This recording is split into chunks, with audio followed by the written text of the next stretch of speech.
আরজিকর কাণ্ডের শেষ দেখে ছাড়ার হুঁশিয়ারি দিয়েছেন মোহাম্মদ সেলিম। সিপিএম এর রাজ্য সম্পাদক মোহাম্মদ সেলিম বলেছেন, স্বাস্থ্যমন্ত্রী তথা মুখ্যমন্ত্রী হাসপাতালগুলোয় যে দালাল রাজ তৈরি করেছে তাতে কেউই নিরাপদ নয়। তার দাবি, বিষয়টি নিয়ে ধামাচাপা দেবার চেষ্টা করা হয়েছিল, আত্মহত্যা বলে চালিয়ে দেবার চেষ্টা হয়েছিল, কিন্তু সিপিএম এর শেষ দেখে ছাড়বে। আরজিকরের প্রিন্সিপালের পদত্যাগের দাবিও তুলেছেন তিনি। আরজিকর কাণ্ডের প্রতিবাদে পথে নেমেছে সিপিএমও। দলের রাজ্য সম্পাদক মোহাম্মদ সেলিমের নেতৃত্বে আরজিকর হাসপাতাল থেকে শ্যামবাজার পর্যন্ত বিক্ষোভ মিছিল করেছে বামেরা। পুলিশকে পাঠিয়ে মমতা কেন বললেন প্রথমে আত্মহত্যা?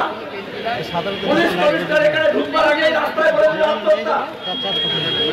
আর এখানে তৃণমূলের মস্তানগুন্ডা ছাত্রের নাম করে মুক্তাঞ্চল করেছে, আর এখন বাইরে ধামাচাপা দেওয়ার চেষ্টা করেছেন। প্রিন্সিপাল নিজে অপরাধী, তাকে এখান থেকে সরাতে হবে এই হাসপাতাল থেকে।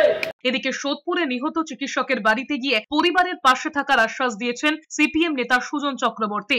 ধামাচাপা দেওয়ার চেষ্টা হলো, পুলিশ প্রশাসন যেই করল, কেন ধামাচাপা দেওয়ার চেষ্টা করলো? কেন আকবরীয় বলে দিল সুইসাইড? কেন হাসাব করার চেষ্টা করা হয়েছে? কেন পরিবারকে অগোচরে রেখে বাড়িতে বডি পাঠিয়ে দিল?